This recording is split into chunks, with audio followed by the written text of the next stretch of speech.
오늘은 근거 없는 자신감이라는 제목으로 함께 말씀 나누도록 하겠습니다. 말씀에 은혜 받으시는 귀한 분들 되시길 소망합니다. 우리 큐티책 11월부터 보면 이 에스라, 학계, 느헤미야에 대해서 말씀을 묵상하고 있습니다. 좀 생소하신 분들이 있을 수도 있어요. 근데 포로 기환에 대해서 어느 정도 알고 있으면 말씀이 훨씬 더 쉽게 들어올 수 있습니다.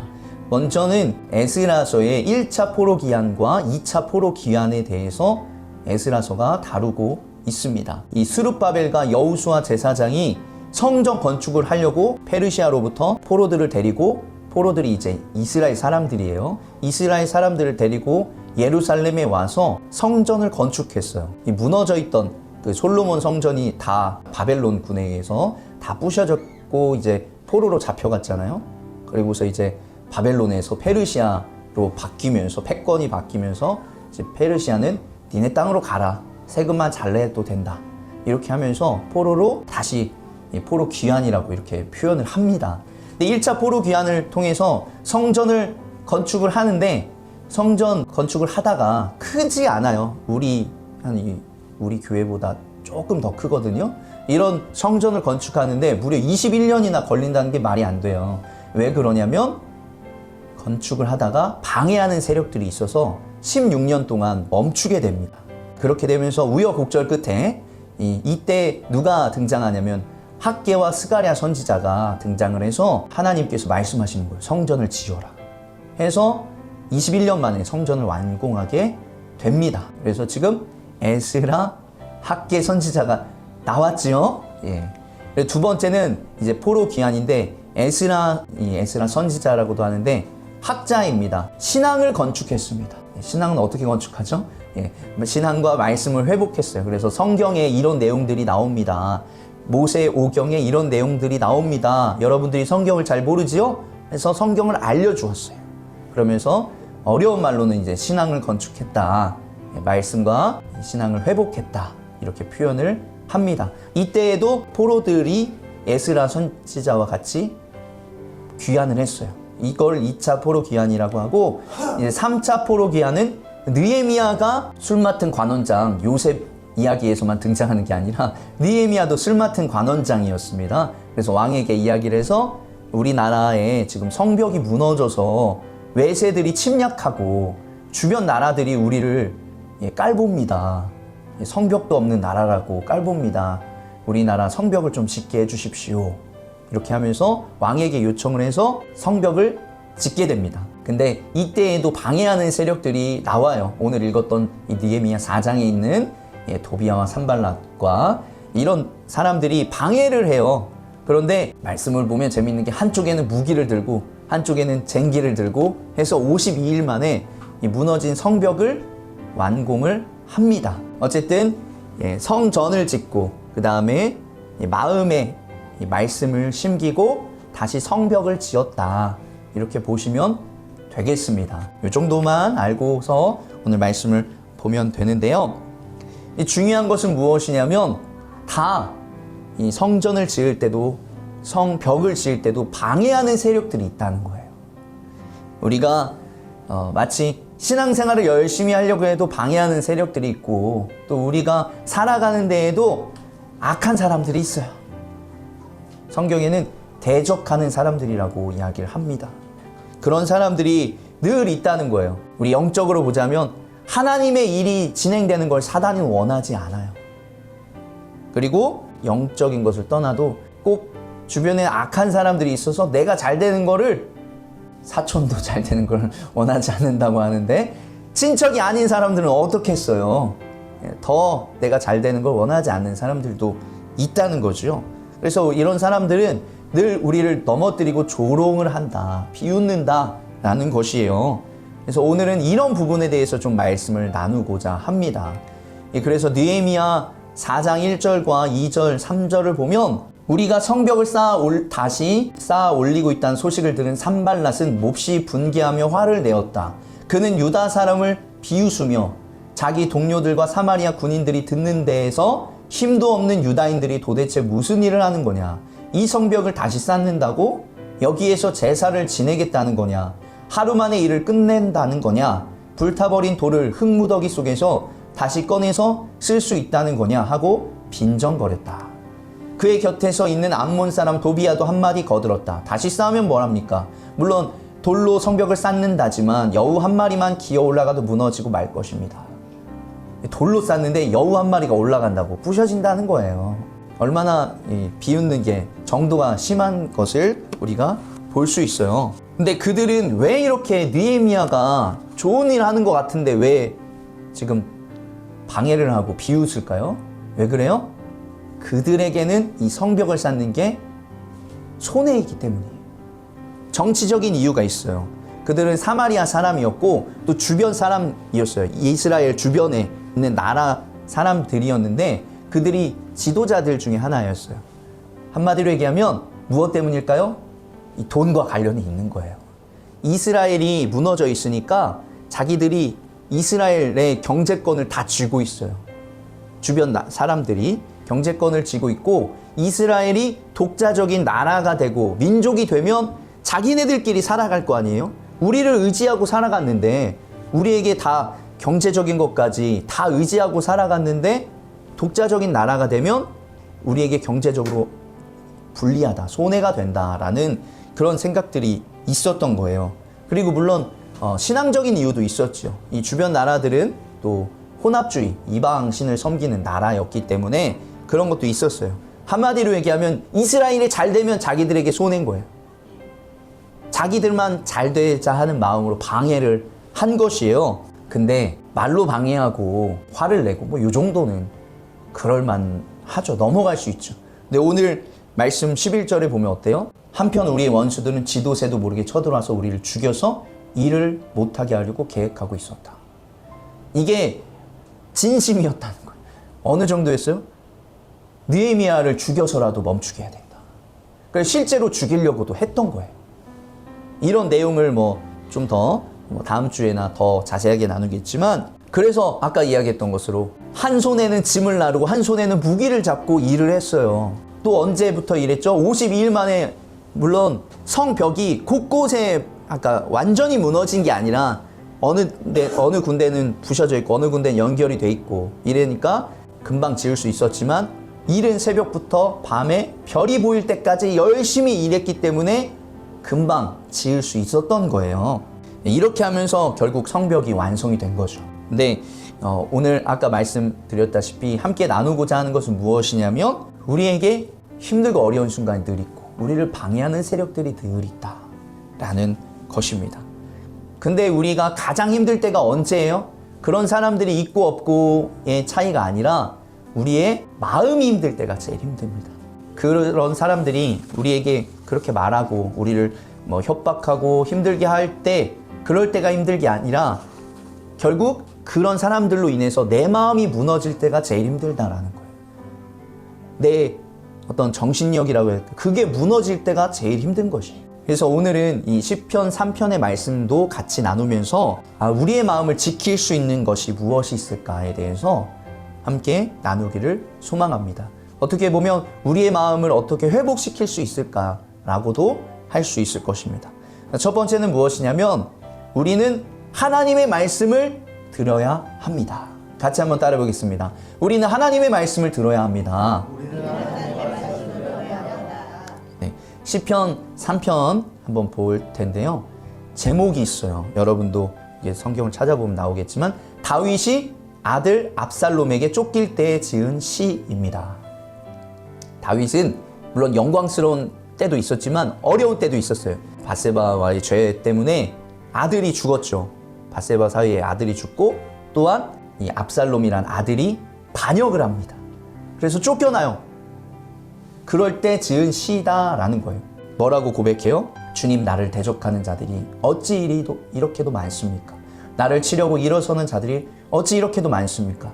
나를 빗대어 하나님도 너를 돕지 않는다 하고 빈정대는 자들이 어찌 이렇게도 많습니까?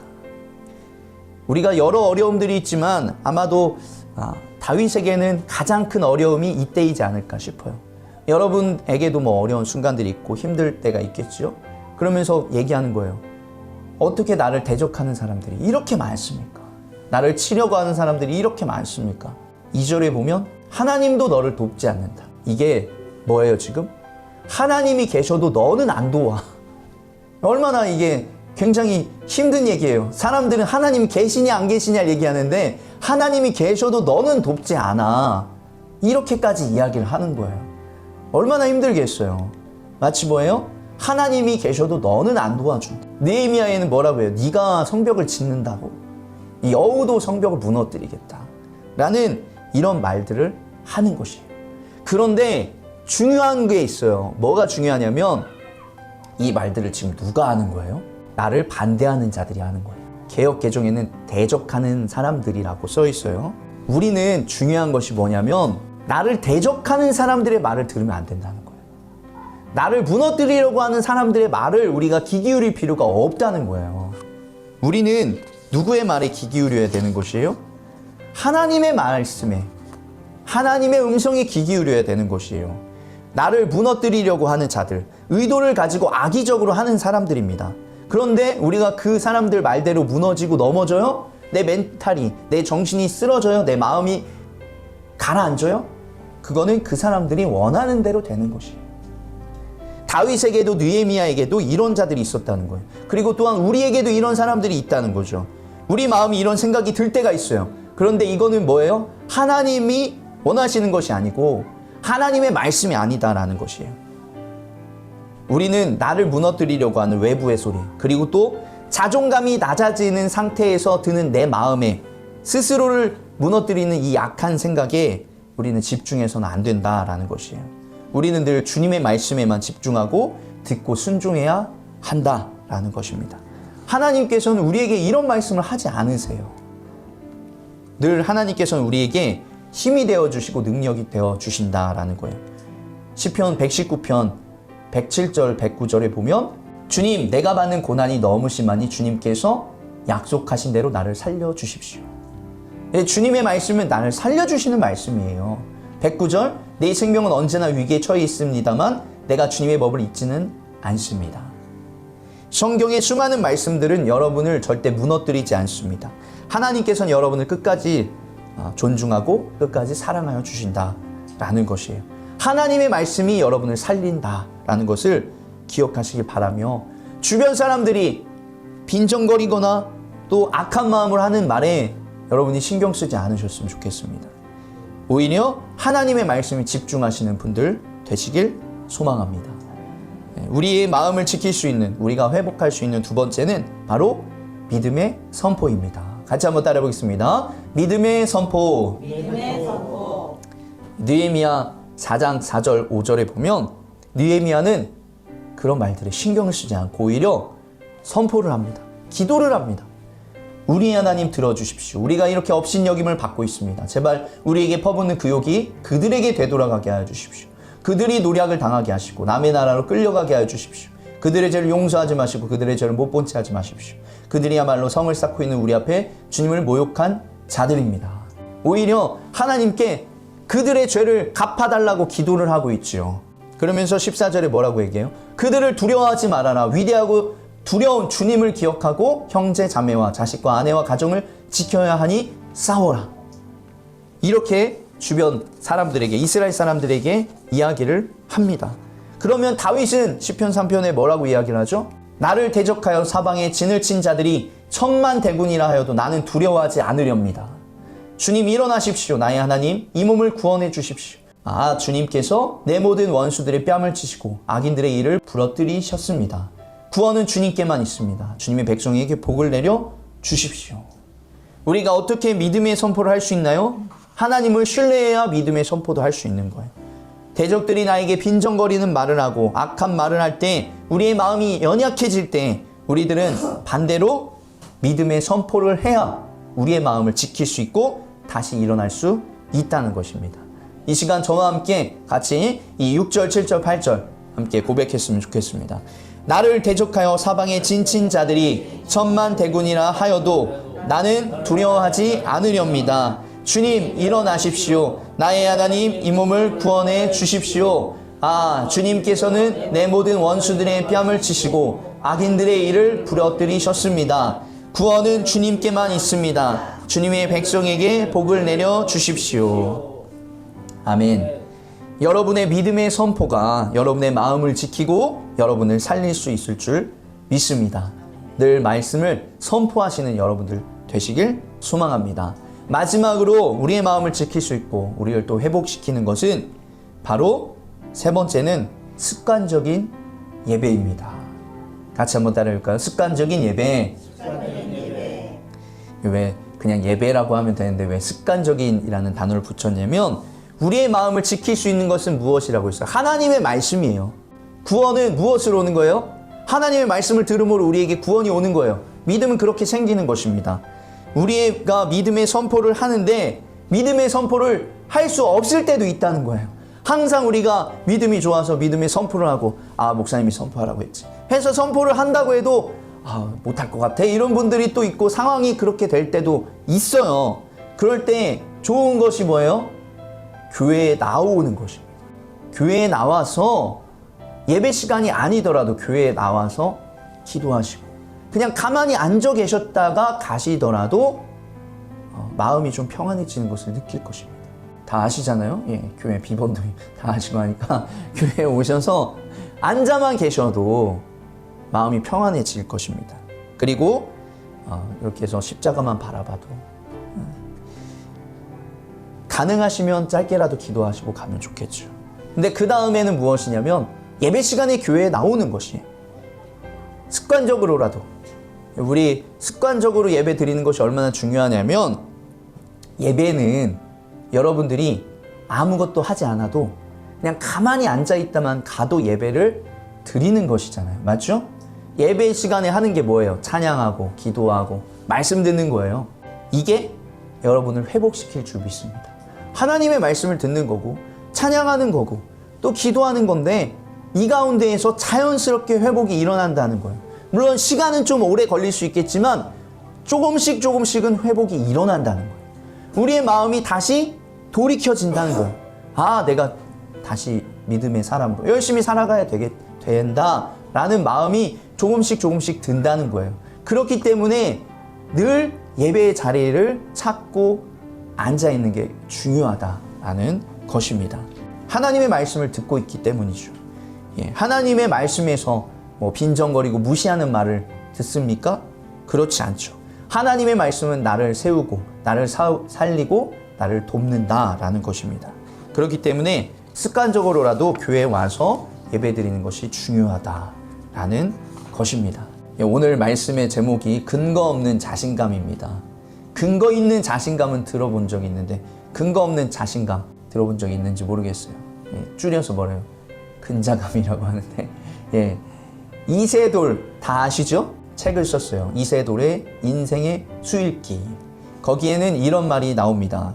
실력도 충분하지 않은데 움츠러들면 기세에서 밀리고 그러면 기량을 더 발휘하지 못한다. 세계적인 수학자 허준이 교수도 비슷한 말을 했다. 근거 있는 자신감은 언제든 무너질 수 있지만 근거 없는 자신감은 유연성을 준다. 이 말이 무슨 말이냐면 근거 있는 자신감은 근거가 없어지면 무너질 수 있다는 얘기예요.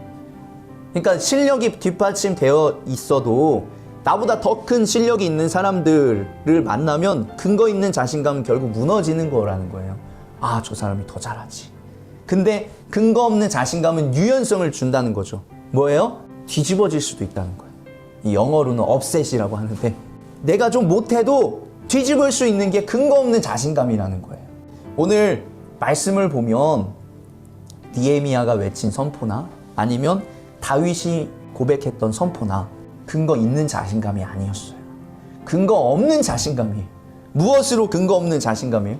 하나님이 계시니까 그냥 근거 없는데 자신감은 있는 거예요. 그래서 외친 거고 선포한 거예요. 객관적으로 보면 상황적으로 보면 그런 고백할 수 없어요. 어떻게 천만대군이 둘러쳐도 그렇게 자신감 있게 고백할 수 있어요? 그런 고백은 아무나 할 수 있는 게 아니라 뭐라고 얘기해요? 우리 신앙적인 고백으로 믿음의 고백이라고 할 수 있겠지만 세상 사람들이 보면 야 자신감만 있네 이렇게 이야기를 할 수 있어요. 그러나 우리는 하나님이 계시기에 그런 믿음의 고백을 할 수 있다라는 것이에요. 여러분에게도 하나님이 계십니다. 그렇기 때문에 근거 없는 자신감이라도 있었으면 좋겠습니다. 객관적인 상황으로는, 환경적으로는 힘들고 어려워서 마음까지 무너지는 상황일 수 있겠지만 하나님으로 인하여서 두려워하지 않겠습니다. 나를 구원하여 주십시오. 나에게 복을 주십시오. 이렇게 선포할 수 있는 분들이 되기를 주의 이름으로 축복합니다. 그리고 여러분이 선포할 정도의 이 자신감이 안 된다 하시면 하나님의 말씀을 들으시며 마음속으로라도 근거 없는 자신감이라도 있었으면 좋겠습니다. 근거 없는 자신감 갖고 있는다고 해서 아무 말도 안 해요. 누가 뭐라고 해요. 그러기에 여러분의 어떤 무너진 마음이 회복되고 하나님이라면 하실 수 있을 거야 라는 근거 없는 자신감이 여러분에게 있기를 간절히 소망합니다. 하나님의 말씀이 여러분을 살릴 것입니다.